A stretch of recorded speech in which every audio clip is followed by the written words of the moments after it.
Graze to reduce the blaze panelists are Gareth Fisher from Vaqueros Livestock, Liz Reikowski, did I get it close?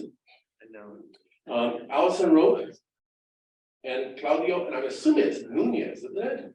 I get to go first for my intro. I'm Liz Reikowski. I'm the co-owner and operator of Willow Creek Land and Cattle, which is a cattle ranching business in South San Benito County. I co-own and operate it with my brother, Matt Reikowski, and my boyfriend, Blake Duncan. We started in 2018. We currently graze cattle on 2 leased private ranches in South San Benito County, and we have a contract to provide conservation grazing services at Pinnacles National Park. So the kind of like central focus of the business is delivering grazing designed to support native plants and animals and promote healthy soils and watersheds. And we do this with a form of grazing management that we call targeted rotational grazing, where we basically take a large complex landscape with varying vegetation and topography and soils and split it into like manageable size units, and then rotate cattle through those units using portable electric fencing. And we manipulate the timing and intensity of grazing in each unit according to whatever natural resource concerns there are. Like if we have an area with lots of invasive mustard, we might graze that really intensely in the spring to try to prevent a lot of seed set in the mustard. Or on the flip side, if we have an area with like lots of native perennial grasses like purple needlegrass, we try to avoid grazing that intensely when the needlegrass is flowering in the late spring. Fire protection is an important co-benefit of the grazing management. We have language in our private leases that basically says that we'll reduce RDM to 1,200 pounds per acre near structures on the ranch by July 1st each year. And that's because we're a cow calf operation. So like we need to bank grass in some areas of the ranch to support our cattle through the summer and fall, but we don't want to be banking that grass near the high value structures. Another important component of our business model is data collection. We really like to have hard numbers available to help us evaluate how effectively our grazing strategies are meeting our goals. So I have a grant from Western SARE that pays for my time to annually collect data on trends in plant community composition and then work with our local UC Livestock and Range Advisor to disseminate those results to other ranchers and land managers. And a final kind of important component of the business that we're working on building is doing conservation work that goes beyond grazing. So we have language in our 2 private leases that basically allows us to pay off a portion of our lease each year doing conservation projects that are approved by the landowner. So like last year, I got funds from the California Healthy Soils Program on behalf of one of the landowners we work with to seed perennial grasses into 130 acres of fallow degraded farmland. So all of my time preparing that application and then actually doing the seeding goes towards paying off the lease. So all those things together, like the grazing management, the data collection, and the other conservation projects kind of like go together into this land management package that we try to market to private landowners or even agencies in order to like build the business. That's kind of where we are in a nutshell and where we're hoping to go. Hi. I'm Allison Rofe from the East Bay Regional Park District's Rangeland Specialist. And we have over 86,000 acres of grazed public lands in both Alameda and Contra Costa County.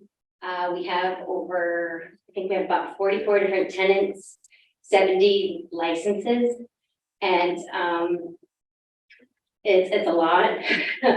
And if we start from the bay, so like that picture you saw, Wildcat Canyon, it's like Richmond, Oakland, down to Fremont, all the way over to Livermore, up to Knightson, and sprinkled all in between. And so out of that acreage, about 52,000 acres are actually open to recreational activities. So that would include dog walking, hiking, mountain biking, and equestrians, and probably more activities that I don't even know about.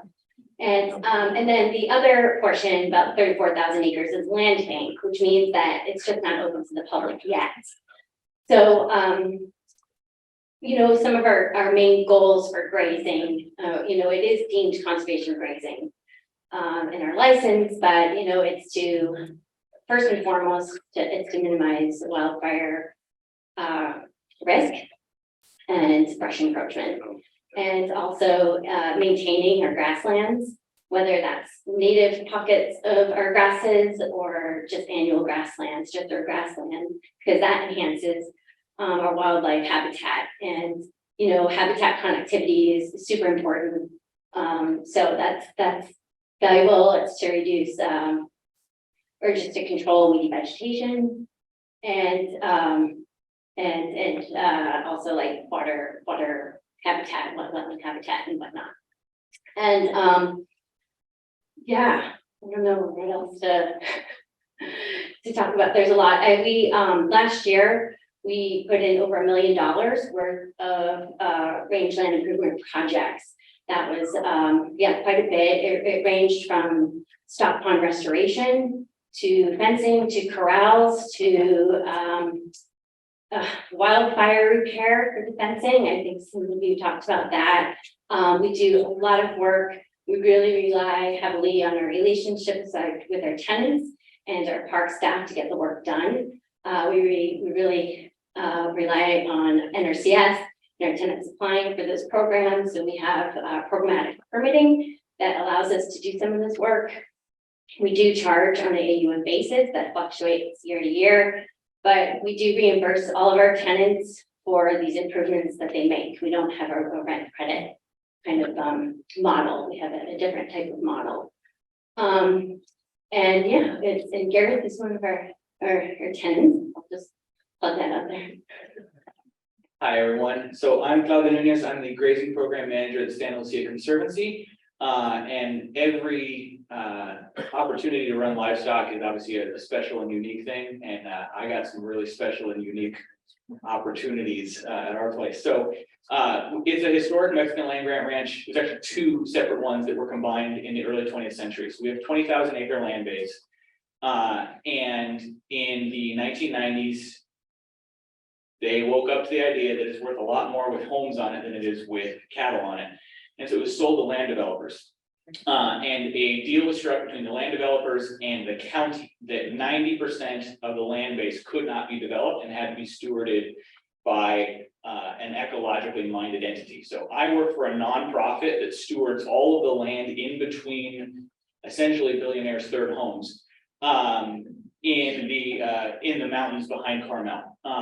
It's an amazing opportunity, but as you can imagine, it's pretty hectic. So there is an on-site water department. I don't really have to worry about water. I got fire hydrants that are all around paved roads. I don't get stuck in the mud. Having worked on other places, this is quite the luxury in some ways. At the same time, there are a number of costs, which is when I get a cow out, it tramples somebody's landscaping and I get an earful and I get lawyers calling me and all that kind of stuff. So when you talk about managing WUI or I don't even know, maybe we're an ex-urban kind of a situation. It's a really special, unique set of challenges. We own all of our own cows, do everything in-house. We have one field with permanent fencing. Everything else is done with polywire. We're grazing 2,000 acres a year. Many of them just straight down hillsides where it's me with a golf bag in my feet. And that's kind of how we do it. So it's pretty challenging physically. The whole point of the program is to manage and steward the ecological habitat and grassland quality. And there are obviously so many different metrics by which you can judge what success is in that dynamic. And so as you can imagine, the ecologists on staff and I always get different little tips about what's more important, you know, this bird or that grass, because some of these actually do come into some interesting considerations. So never a dull moment. We really love it. Actually, and I actually should, Liz's brother Matt should be up here talking because he's really a lot of the glue of our operation. So we're Vaqueros Livestock. We're a land and livestock management company based mostly in East Contra Costa County. It's a picture taken this morning because everybody loves a cowboy picture, and it was as cold as it looks and wet. And so we graze on a mixture of rangeland and irrigated pasture, a mix of public and private land.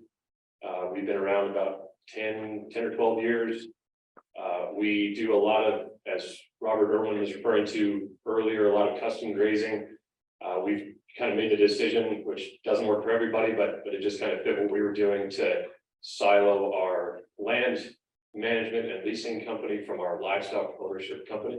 So it allows us to have, a great deal of flexibility. We have a lot of relationships with people who send us cattle, but there's some really wonderful people in the industry that we've developed relationships with. They send us cattle every year.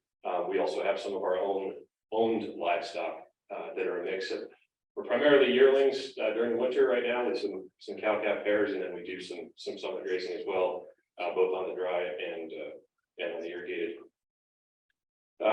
Let's see, so that allows a lot of flexibility with managing fuels, and that's kind of the core. We shoot for that to be the core of our operation. Our overall goal, if we were to say it, and it's aspirational, and we, again, to quote Robert, we fail at it all the time, but our goal is to make money while improving the land, and to be a service-oriented business. So we have our customers that we serve, we have our landowners that we serve. We want to take care and improve their asset, whether that's ecological or aesthetic, or infrastructure. Our employees we serve, whether that's through salaries or quality of life, we try to serve society at large. Try to ask ourselves, what are we being asked to do for society? And in this specific case, it's managing habitat, managing fuel loading or fuel loads, and then hopefully we have some left over to serve ourselves as owners, send our kids to college, take them skiing once in a while, all that, and play paintball. So I think that's probably, we're having a pretty exceptional year. It's a year. I mean, every year is different. Lots of rain, obviously, some challenges that come with that. It's cold now. The grass hasn't really gotten a start, and it's definitely it's got a start, but it hasn't really kicked in yet. And usually by this time, it's a little further ahead. So warmer days are definitely ahead. Where have you had success using grazing to manage for biodiversity and reducing fuels, and maybe besides just the reducing fuels, the greater part of your livestock operation impacting wildfires? Yeah, so a lot of our job, I think, that we're tasked with is managing dry matter. And so dry matter, can be livestock feed, it can be fuels, it can be habitat. And so we are trying to kind of hit that sweet spot where all three of those things intersect, where we can put a lot of pounds on cattle or have good calf crop, good breed up. We're trying to meet our RDM targets, both on the lower and the upper end, and then we are trying to reduce fuel loads. And I think it's interesting to hear, especially with Felix's presentation, trying to understand what that optimal RDM level is for fuels management. I don't think that's been part of the conversation yet. It's when grazing leases are written, but it'll be interesting to see where that goes. And we use a lot of electric fence, like these guys were talking about, up and down hills all the time. A great way to target areas next to housing developments, special high use areas, somewhere where someone might throw a cigarette out and start a fire. So the narrative of our place is, in the 90s, cattle were pulled off of a working ranch. And then for the next sort of 3 to 5 years, there was apparently an explosion of wildlife diversity, more productivity in the grasses. And then after that initial sort of 3 to 5 year period of that, you started to see just thatch build up on thatch, build up on thatch. And so when we get to it, the grazing program starts about 8 years ago, there have been about 20 years of just rest. With not a lot of diversity coming out. And it was actually homeowners complaining to the Conservancy that they had lost all their wildflowers, that became the opportunity to reintroduce cattle to the place. And what we have going on are a number, it was about 3,000 acres of grazable land. We defer a third of that each year in our current makeup. And there are a number of these enclosure 1/10 of an acre squares, one of which gets grazed, one of which there's no grazing allowed. And then every year in April, we have an outside botanist with one of our staff members who go down and do a granular species by species count. I want to say that it's 40 quadrats within each one of these, so you can imagine this is a lot of data.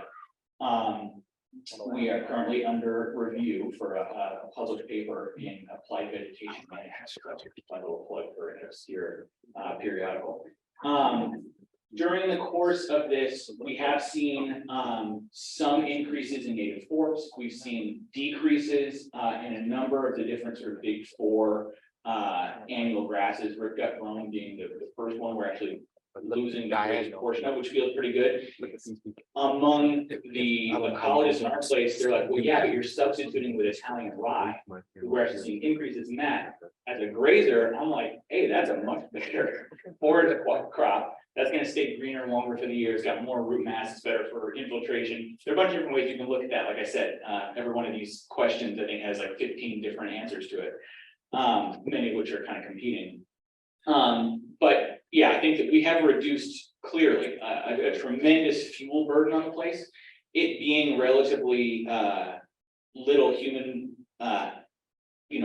there aren't very many people coming on there. And so we haven't had the big fire, but I mean, looking at some of these old pictures where it's like just gray thatch up to your hip, there is a 2 foot by 2 foot, like looks like a railroad, like piece of lumber that it took 3 passes through before anybody realized it was there. So I think somebody was talking about this earlier, that like find the ditch after the goats go in. It was one of those situations where there's something that you would have broken your knee trying to walk across, you couldn't see for years until enough of that fuel burden had been relieved. So that's kind of what we've got going on. I think we've had a lot of success in sort of stimulating overall productivity. Whether or not that has gotten us closer to the biodiversity goal of native is somewhat in doubt, but looking at these enclosure, exclosure things, we do have parity or slightly better in all of the sort of categories for native plants versus non-native plants.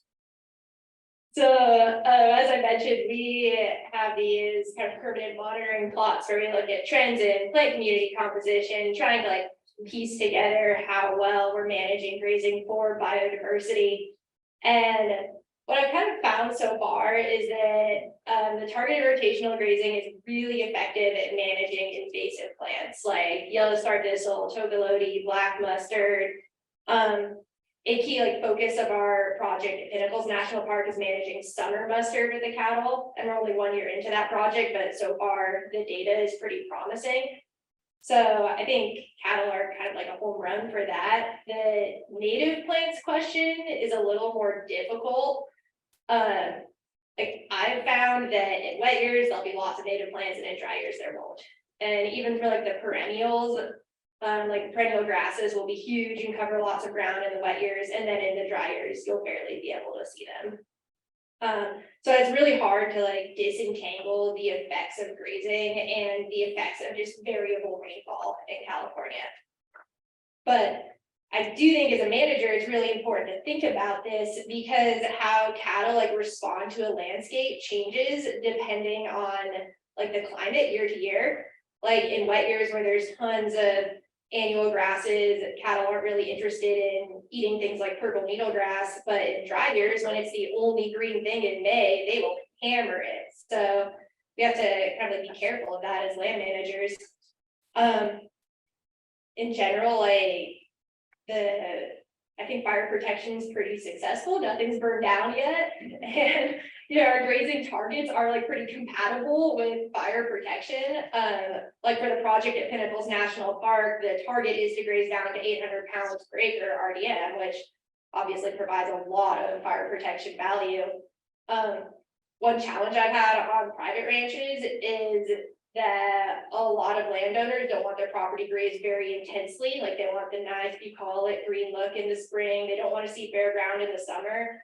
And sometimes that requires leaving behind, 2,000, 2,500 pounds of RDM, which is a lot of fuel. So we have to do a lot of back and forth with landowners, hey, what are your top priorities here? And one thing I hear a lot is, oh, you don't want bare ground, you need the soil covered up for water retention and moderating the soil temperature. And that's all fine, but there's a lot of education that goes into hey, Do you want the soil covered up everywhere, or do you want like fuels down below a certain level? Like, you have to decide what's most important, and often what's most important, like, is different depending on what section of the ranch you're on. Like, fuels are really important around buildings, but often not very important to people far away from the buildings.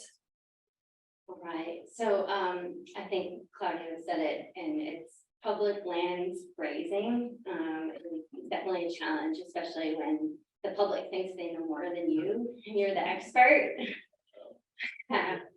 And you know, because the park district, you know, we get a lot of our revenue from property taxes. We're supported by our constituents, and it's wonderful. But at the same time, we're under their scrutiny as well. And that's really difficult. And I think one thing that we can mention here is about education and outreach and really telling our story.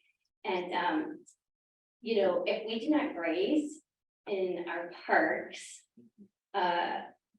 houses would be burning down in the Bay Area. I mean, just think of Walnut Creek, you know, Blackhawk, Alamo, right? I mean, these places, we surround these multi-million-dollar homes. And we do get complaints about, you know, cows pooping, flies, people, you know, people are intimidated. You know, cows are large animals. We also have sheep, and sheep and goats are definitely well received. But cows are not, and I think it's because people are really scared of them because they're big and they don't know how to navigate around them. And they don't have a connection, right? So it's really hard trying to find this balance of trying to educate the public and say, listen, we're saving your homes from burning, and this is the trade-off. And so there isn't an alternative. I'll just say that we have to graze, even if we prescribe burned, which I would love to use that more as a tool. There's obviously a lot of obstacles, and I think Mark will touch on that. We still need grazing because you can cover a lot more ground. So 86,000 acres is a lot. I was at the SRM conference last week, and they're like, oh, we have allotments 250,000 acres. And I'm like, yeah, they're trying to have, you know, millions of people surrounding these parks, you know? So I think we're doing it, you know, we graze, and because we graze, we're reducing the fire risk for the public. And whether they recognize it or not, I mean, that's really we really need to tell our story. So our RDM limitations, we have 1,000 pounds per acre on all slopes. And maybe that will fluctuate if there's like a special conservation easement, and surprisingly, those conservation easements are less than 1,000 pounds because we, you know, want to have lower vegetation for our listed amphibian species. So it'd be 400, 500 pounds. They have to migrate to and from their breeding habitat, which are stock ponds. We have over 600 stock ponds within the district. And you know, we have a lot of biodiversity. You want to come see the wildflowers, come to the bark district. Do you want to see breeding newts, you know, salamanders or frogs or, you know, invertebrates? You can just look at one of our stock ponds. So, you know, we're not doing everything right. We can't, you know, it's there's a lot of land use history, there's a lot of ground to cover, but you know, I think I think by having rangelands be open, we're inherently conserving biodiversity, and cows are really good at extracting the biomass. So we just need to get the 30-30 by initiative to recognize that grazing isn't extractive, but they extract, you know, these biomass that can be dangerous and heavily populated areas. So I call them urban cows, wooey cows. They're not urban cowboys though. We haven't crossed that yet. What do you need to be successful using grazing as a tool? You need ranchers. I think that's something that we need to sustain is the ranching community, and encouraging more people to participate in that space. You need funding I mean, as we had mentioned, I heard a lot today, you know, water is critical. If you don't have water, you can't graze unless, you know, and that goes for even contracted grazing, right? You need water. And so that's critical. And sometimes that isn't doable in some spaces, because they rely on stock ponds. You can't get a water meter or a well or a spring in certain places. So you need, infrastructure is pretty crucial. You need, people who have livestock. And, I think somebody had also mentioned about, relationships. I think that that's huge. You need to have relationships, you need to build trust, you need to learn from each other, and you need to plan, in order to be successful. So it's been talked about, I guess all of the presentations, many of the presentations had information that even to a non-technical audience is really digestible. And I thought that was very admirable, and which makes me think that there's a huge opportunity to further amplify that message. And you wonder what would it look like if we had advertising on BART, or if we had a billboard, billboards around the Bay Area. And I don't know where the money would come from for that. But boy, talk about a bunch of eyeballs that could start to think about this stuff that they don't normally. They drive by rangelands all the time, and that's in the Bay Area that we have an incredibly unique opportunity to kind of grab that. So anyone who wants to talk about where to find the money to do that, I think this would be a great venue. I think permanent reliable infrastructure and electric fence is handy. It's super labor intensive. It's prone to failure. It's not perfect. No fence is perfect, but boy, we've had some wrecks with electric fence that would take a day to tell. I think some funding. So for a variety of reasons, sheep get paid to do this. Sheep and goats get paid to do this, and they in some cases get paid well. And there's a real sort of viable business in fuels management. Cattle, not as much. And I've been trying to try to think about what are the reasons for that. And the cattle industry is a very well organized, competitive industry, and there's outside factors that are driving competition for leases, or beef markets that operate in world economic context that gives producers, other ranchers, other financial mandates to manage, with which to manage their operations. So there are some subsidies, and drought insurance is one of them that's helped a lot of ranchers and incentivize them to do more things better.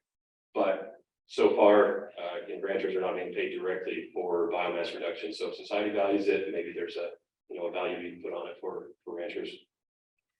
And then finally, I'd say, what do we need to be successful? Clear directives from landowners. So we have some awesome, our business has some awesome landlords. I wouldn't say that. I would say that even if Allison wasn't sitting here. But we also have some landlords who aren't here necessarily, who don't necessarily know what they want, and we can help with that education. But sometimes we'll get conflicting messages on, well, we want it to look this way just for aesthetics, or we want it to look that way for habitat, and that kind of lacks some qualitative measures. So it's a process like anything, but some clear directives from landowners are helpful.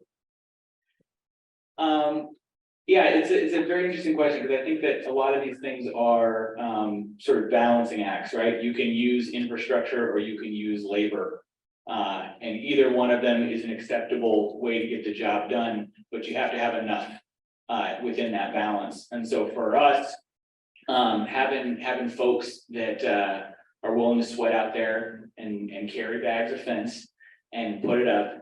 I think that within our organization, we're the one kind of livestock component, and everybody else is, I put air quotes on this, but like a professional. They expect to kind of work 40 hours a week and have a certain kind of lifestyle, and they expect that of us too. But when cows get out at 11 p.m., I got to show up, or somebody's got to show up. And I went to Ranching for Profit, and they were talking about the idea of, people call it a lifestyle, but you really have to professionalize it and have it be a business. And I think that that's generally pretty accurate within our industry. But it does take a special kind of person who gives a damn about what they're doing beyond just punching the clock. There is an investment that comes from this that I think a lot of people outside of the industry don't understand. So having the right types of people, I think that's one of these really important aspects in being successful. And then beyond that, this people question goes down to, I think, communicating with landowners, right? They have a certain dream about what they want the place to look like, or what they think that we're all about. And that communication, sort of disabusing them of we're evil people who want to torture animals, or we're trying to extract all of the fertility and put it into size on beef. That's clearly not true. But we haven't done a really great job, I think, of communicating that back out. Because ultimately, if they're going to be paying us for a service, they have to believe that we're doing a good job. So I think that the people question is a real interesting one. We have found that the conversation on fuel reduction is a really quick, efficient thing. People grasp that. And I think that's really been instrumental in us getting our grazing program off the ground and getting buy-in. I think now I'm a little nervous that the impact of fire and fire prevention is wagging the dog a bit. And we as conservationists have a dream about how we want this habitat to look and act and function. And now we have people going like, well, what do you mean you're not going to come back for a year? Right? I need you to graze it right now. There's like a fire fuel problem right now. I'm like, honey, no, like you're okay. You're okay. You know, we have enough things in place. So yeah, I think that communication within sort of the integrated chain of production, right, which includes the landowner, that building that is really important. I think everyone else has been really thorough answering this, but I'll just add, I think flexibility is really important for grazers to be successful. Like forage conditions are going to be different every year. The timing of germination will be different. How long the grass stays green will be different. How much grass there is will be different. I work with one landowner who always like wants to be really restrictive in how he writes our leases. Like you can put on this many cows for this long at this time of year. And I would advocate for more of like goal-oriented lease agreements, like think about what you want to achieve and then like really broadly what parameters are needed to achieve that.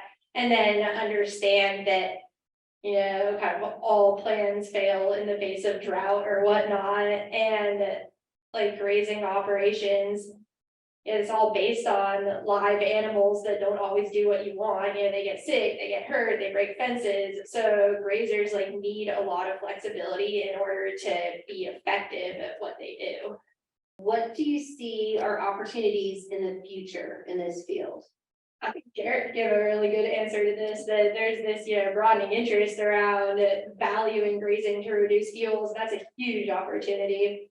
Yeah, now I think we just need to work on getting the public to have a slightly more favorable impression of cattle. So this might be a little nerdy, but the idea of pricing externalities, right? Currently, we have a lot of things that are just thrown out into what's called the commons, right? So whether that's oxidizing and CO2, right? That's something that we're all taking the brunt of, but we haven't ever really priced into the system. I think that as you start to go through all these different things, that cattle, or really just livestock in general, and the landscape function that they provide when done well, having that message go out to the public and getting paid twice, like I'm performing a service by owning your land and I'm acting as a good steward on your place, and also please have a T-bone. Like if I could get paid twice to do the job that I'm already doing, I think that we're moving into a world where some increased advocacy from us as the livestock world, and talking about stewardship, that's going to be an economic value that begins to open itself up. Now that may be a long time away, or it might have some weird restrictions that we all don't want to deal with. But I think that there are a lot of opportunities as we start to talk about the service that people think we do and the service we actually do, and getting that Venn diagram to have more overlap. All right, so I think we have some opportunities with pitching that and preaching, I guess, that livestock grazing is a chronic solution, right? So we need to really, there's lots of opportunities out there to again tell you know, talk about how livestock grazing, you know, provides all these ecosystem services and ecological functions that are necessary for all humans So, and I think a lot of people can jive with that, that don't even understand, the animal science side of things.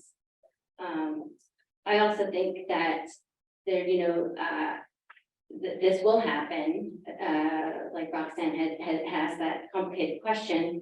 That, there will be at some point, like an ecosystem service reduction for public lands grazing. Because the costs and the asks are only becoming more and more complex, especially with the extreme climate that we experience, that will have to happen. And I don't look at that, that is a really great opportunity for ag producers. I think the future is bright. Wouldn't be doing this every day if I didn't. I think there's lots of opportunities. It's been said already, but with education and outreach, with trying to figure out how to make this a part of the sort of collective consciousness. I know that's a challenge in California that has some challenge, some politics that don't always align with that. But have every opportunity to if we find the right inroads and the right lines of thinking and discussion. Yeah, I think the future's bright. Neighbors on small parcels that moved up from the city, how can we educate them to manage their property and work together to prepare for future fires? There's an interesting concept about wildlife now, and like maybe in Alaska, we can talk about wildlife still being an incidental natural impetus, the way it's there. Now, I think, particularly in coastal California and probably most of the lower 48, if there is a critter or an animal or a plant that's there, it's been sort of a choice that somebody's making. And I think that when you're coming from the city and you have this idea about this beautiful landscape, this beautiful natural setting, that so much of that is something that's actually cultivated by choice, it blows up your mind, right? Because we have this idea of like nature being the background and then human beings being the foreground of the story of history. And the idea that actually a lot of those things are there because somebody made a choice to do it, I think that puts the onus back on us people to be better stewards. So I think that's kind of an integral part of that. As people come out and they say like, oh man, I got out of the city, I got rid of all that smog. And it's like, okay, well now there's actually more weight on you to become part of this solution and keep this thing going in the direction that you find beautiful now. I think people don't really like being told what they can and can't do, which is a problem when you're talking about, being fire safe.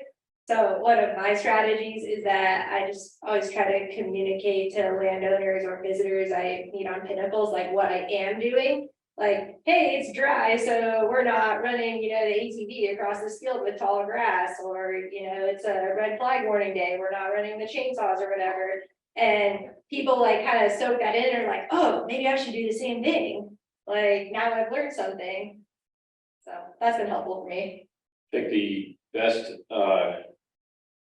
opportunity, the best ambassador for us has been when cattle get onto the neighbor's property and they don't graze, at least up to then. And those have been some great conversations. And in the first probably 5 years of our business, I remember I used to really look forward to it when I get a phone call and there were cattle out, because that was a great time to meet the neighbor. And by now we've basically met most of the neighbors, and sometimes more than once, but we can, bring them a bottle of wine or a pack of ground beef or just, have a good visit. And that's been super powerful. I mean, wildfire is part of all of our lives, no matter where we live. So if you're just moving somewhere that's a little bit more remote or rural, fire is going to be part of that experience. So I think that you're listening to the local radio station, or community's gonna talk about how to be wildfire safe, and what the plans are. So I think that I would hope that the folks, when they immerse themselves in a new community, that they kind of educate themselves about where they're moving to. Thank you all so much. I'm old. And one of the subjects of discussion is the sort of superannuation of some of the ranching community. These are not, well, they may think they're old, but they're really not old folks. And so, we were talking about sort of getting information back and forth, allowing the public to, well, explain to the public what's going on. East Bay Regional Park District is a classic example. Well, you know, I would nominate these 4 folks to do a public service announcement all over San Francisco Bay Area, extending down to Monterey, extending over to Santa Cruz, get the whole Bay Area and point out that this is the future. But I want to thank you all. You are an example of what we can have in the future, and we hope you'll all continue with this, and don't give up. It's wonderful. All right, thank you so much.